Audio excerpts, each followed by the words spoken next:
ಅವತಾರ ಪುರುಷ part 1 ನೋಡಿದಾದ್ಮೇಲೆ part 2 ಯಾವಾಗ ಬರುತ್ತಪ್ಪ ಅಂತ ಬಹಳಷ್ಟು ಕ್ಯೂರಿಯಾಸಿಟಿಯಾಗಿ ಕಾಯ್ತಾ ಇದ್ದೆ. ಅಂತೂ ಇಂತೂ ಇದೇ ಏಪ್ರಿಲ್ 5ಕ್ಕೆ ಕರ್ನಾಟಕದಂತೆ ರಿಲೀಸ್ ಆಗ್ತಾ ಇದೆ. ಖಂಡಿತ ಈ ಸಿನಿಮಾನ ನಾಳೆ ಹೋಗಿ ಥಿಯೇಟ್ರಲ್ಲಿ ನೋಡ್ಕೊಂಬಂದು ರಿವ್ಯೂ ಮಾಡಿ ಹಾಕ್ತೇನೆ. ಇನ್ನೊಂದು, ಈ ಮೂವಿ ಬಗ್ಗೆ ನನಗೆ ಇಷ್ಟೊಂದು ಇಂಟ್ರೆಸ್ಟ್ ಮತ್ತು ಕ್ಯೂರಿಯಾಸಿಟಿ ಇರೋ ಕಾರಣ ನನಗೆ horror, suspense thriller, murder mystery, ಈ ಬ್ಲ್ಯಾಕ್ ಮ್ಯಾಜಿಕ್ ಮೇಲೆ ಮಾಡಿರುವಂತಹ ಮೂವೀಸ್ ಅಂದರೆ ಸಖತ್ ಇಷ್ಟ. ಹಾಗೆ ಈ ಥರ ಮೂವೀಸ್ಗೆ ಒಂಥರ ಅಡಿಕ್ಟ್ ಆಗಿದ್ದೀನಿ ಅಂತ ಹೇಳೋಕೆ ಇಷ್ಟಪಡ್ತೀನಿ. ಹಾಗೆ ಇನ್ನೊಂದು, ನಮ್ಮ ಕನ್ನಡದಲ್ಲಿ ಈ ಥರ ಸಬ್ಜೆಕ್ಟ್ಗಳ ಮೇಲೆ ಮೂವೀಸ್ ಬಂದಿರೋದು ಬಹಳಷ್ಟು ಕಡಿಮೆನೆ. ಹಾಗಾಗಿ ಈ ಮೂವಿ ಮೇಲೆ ನನಗೆ ಜಾಸ್ತಿ ನಿರೀಕ್ಷೆ ಇದೆ. ಹಾಗೆ ಈ ವಿಡಿಯೋಸ್ನ ಯಾರ್ಯಾರು ನೋಡ್ತಿದ್ದೀರಾ ನಿಮಗೆಲ್ಲರಿಗೂ DP10 ಕನ್ನಡ ಯೂಟ್ಯೂಬ್ ಚಾನಲ್ಗೆ ಸ್ವಾಗತ. ಇನ್ನು ಈ ಅವತಾರ ಪುರುಷ ಪಾರ್ಟ್ 2 ಟ್ರೈಲರ್ ಬಗ್ಗೆ ಮಾತಾಡೋಕ್ಕಿಂತ ಮುಂಚೆ ಪಾರ್ಟ್ 1 ಬಗ್ಗೆ ಸ್ವಲ್ಪ ರೀಕ್ಯಾಪ್ ಮಾಡ್ಕೊಂಡು ಬರೋಣ ಬನ್ನಿ. ಇನ್ನು ಈ ಪಾರ್ಟ್ 1ನಲ್ಲಿ ಸಾಯಿ ಕುಮಾರ್ ಮತ್ತು ಭವ್ಯ ಇವರಿಬ್ಬರು ತನ್ನ ಸಣ್ಣ ವಯಸ್ಸಿನ ಮಗನನ್ನ ಕಳ್ಕೊಂಡು ಬಹಳಷ್ಟು ದುಃಖದಲ್ಲಿರ್ತಾರೆ. ಆಗ ಈ ಚಿತ್ರದ ನಾಯಕಿಯಾದಂತಹ ಆಶಿಕಾ ರಂಗನಾಥ್ ಅವರು ಜೂನಿಯರ್ ಆರ್ಟಿಸ್ಟ್ ಆಗಿರುವಂತಹ ಶರಣ್ ಅವ್ರನ್ನ ಅವ್ರ ಮಗನಾಗಿ ಆಕ್ಟಿಂಗ್ ಮಾಡೋಕೆ ಕರ್ಕೊಂಬರ್ತಾರೆ. ಅವರಲ್ಲಿ ಬಂದಾದ್ಮೇಲೆ ಏನೇನಾಗುತ್ತೆ, ಏನೇನು ಚೇಂಜಸ್ ಆಗುತ್ತೆ ಅನ್ನೋದನ್ನ ನೀವು ಪಾರ್ಟ್ 1ನಲ್ಲಿ ನೋಡಿ ತಿಳ್ಕೊಂಡಿರ್ತೀರಾ. ಇನ್ನು ಪಾರ್ಟ್ 1 ಯಾರು ನೋಡಿಲ್ಲ ಅವರು ಪಾರ್ಟ್ 1ನ ನೋಡ್ಕೊಂಡವ್ರೆ ಇನ್ನೂ ಚೆನ್ನಾಗಿರುತ್ತೆ. ಇನ್ನು ಈ ಕ್ಲೈಮ್ಯಾಕ್ಸ್ ಬಗ್ಗೆ ಹೇಳೋದಾದ್ರೆ, ಕ್ಲೈಮ್ಯಾಕ್ಸ್ನಲ್ಲಿ ಶ್ರೀನಗರ ಕಿಟ್ಟಿ ಅವರ ಎಂಟ್ರಿ ಆದಮೇಲೆ ಈ ಸಿನಿಮಾಗೆ ಒಂದೊಳ್ಳೆ ಬೂಸ್ಟ್ ಮತ್ತು ಮೈಲೇಜ್ ಸಿಕ್ಕೈತೆ ಅಂತ ಹೇಳ್ತೀನಿ. ಹಾಗೆ ನಮ್ಮ ಶರಣ್ ಅವರು ಕೂಡ ಯಾವುದೋ ಒಂದು ಉದ್ದೇಶದ ಮೇಲೆ ಅಲ್ಲಿ ಬಂದಿರೋದು ಗೊತ್ತಾಗುತ್ತೆ. ಹಾಗೆ ಆ ಕ್ಲೈಮ್ಯಾಕ್ಸ್ನಲ್ಲಿ ಅವರು ನಡೆಸುವಂತಹ ಆ ಬ್ಲ್ಯಾಕ್ ಮ್ಯಾಜಿಕ್ ಬಗ್ಗೆ ಸಖತ್ತಾಗಿ ತೋರಿಸಿದ್ದಾರೆ.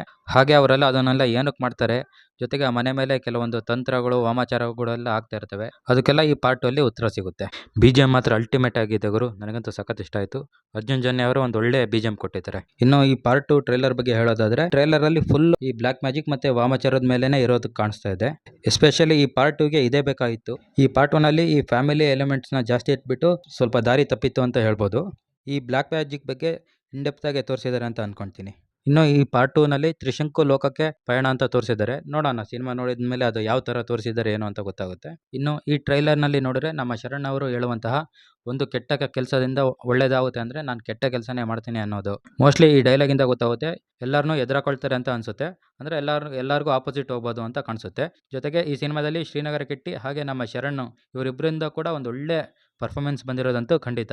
ಇನ್ನೊಂದು, ಈ ಟ್ರೈಲರ್ನಲ್ಲಿ ನನಗೆ ಬಹಳ ಇಷ್ಟ ಆಗಿದ್ದು ಸಿನಿಮಾಟೋಗ್ರಫಿ. ಸಖತ್ತಾಗಿ ತೋರಿಸಿದ್ದಾರೆ ಗುರು, ಪ್ರತಿಯೊಂದು ಶಾರ್ಟ್ಸ್ನೂ ಅಷ್ಟೇ ಬಹಳ ಅದ್ಭುತವಾಗಿ ತೋರಿಸಿದ್ದಾರೆ. ಇನ್ನು ಪ್ರೊಡ್ಯೂಸರ್ ಪುಷ್ಕರ್ ಮಲ್ಲಿಕಾರ್ಜುನಯ್ಯ ಇವರು ಕೂಡ ಈ ಚಿತ್ರವನ್ನು ಬಹಳಷ್ಟು ರಿಚ್ ಆಗಿ ತೋರಿಸಿದ್ದಾರೆ. ಇನ್ನು ಡೈರೆಕ್ಟರ್ ಸಿಂಪಲ್ ಸೋನಿ ಇವ್ರ ಬಗ್ಗೆ ಹೇಳ್ಬೇಕಂದ್ರೆ, ಇವರು ತಮ್ಮ ಪಂಚಿಂಗ್ ಡೈಲಾಗ್ಸ್ ಮತ್ತೆ ಲವ್ ಸ್ಟೋರಿ ಸಿನಿಮಾಗಳಿಂದನೇ ಫೇಮಸ್. ಪಾರ್ಟ್ 1ನಲ್ಲಿ ಇವರು ಸ್ವಲ್ಪ ಫ್ಯಾಮಿಲಿ ಎಲಿಮೆಂಟ್ಸ್ ಸೀನ್ಸ್ಗಳನ್ನ ಜಾಸ್ತಿ ಇಟ್ಟು ಸ್ವಲ್ಪ ಬೋರ್ ಹೊಡಿಸಿದ್ರು. ಆದರೆ ಕೊನೆಗೆ ಕ್ಲೈಮ್ಯಾಕ್ಸಲ್ಲಿ ಒಂದು ಒಳ್ಳೆ ಟ್ವಿಸ್ಟ್ ಮತ್ತೆ ಲೀಡ್ ಕೊಟ್ಟರು. ನೋಡಬೇಕು ಪಾರ್ಟ್ 2 ಅಲ್ಲಿ ಯಾವ ಥರ ತೋರಿಸಿದ್ದಾರೆ ಅಂತ. ಇನ್ನು ಈ ಚಿತ್ರದ ಸ್ಟಾರ್ ಕಾಸ್ಟ್ ನೋಡಿದ್ರೆ ಬಹಳ ದೊಡ್ಡದಾಗಿದೆ. ಸಾಯಿ ಕುಮಾರ್, ಭವ್ಯ, ಸುಧಾರಾಣಿ ಅವರು, B ಸುರೇಶ್ ಅವರು, ಸಾಧು ಕೋಕಿಲ, ಶ್ರೀನಗರ ಕಿಟ್ಟಿ, ಅಶುತೋಷ್ ರಾಣಾ, ಇನ್ನು ಕೆಲವರು ಇದ್ದಾರೆ. ನೋಡಬೇಕು ನಮ್ಮ ಸೋನಿಯವರು ಅವ್ರನ್ನೆಲ್ಲ ಯಾವ ಥರ ಬಳಸ್ಕೊಂಡಿದ್ದಾರೆ ಅಂತ. ನೀವೇನಾದರೂ ಈ ಬ್ಲ್ಯಾಕ್ ಮ್ಯಾಜಿಕ್ ಮತ್ತು ಹಾರರ್ ಮೂವೀಸ್ನ ಇಷ್ಟಪಡೋರಾಗಿದ್ದರೆ ನಾಳೆ ಖಂಡಿತ ಹೋಗಿ ಈ ಸಿನಿಮಾನ ನೋಡಿ ಎಂಜಾಯ್ ಮಾಡಿ. ಹಾಗೆ ನಾಳೆ ಈ ಸಿನಿಮಾನ ನೋಡಿ ರಿವ್ಯೂ ಮಾಡ್ತೀನಿ. ಸಿಗೋಣ, ಧನ್ಯವಾದಗಳು.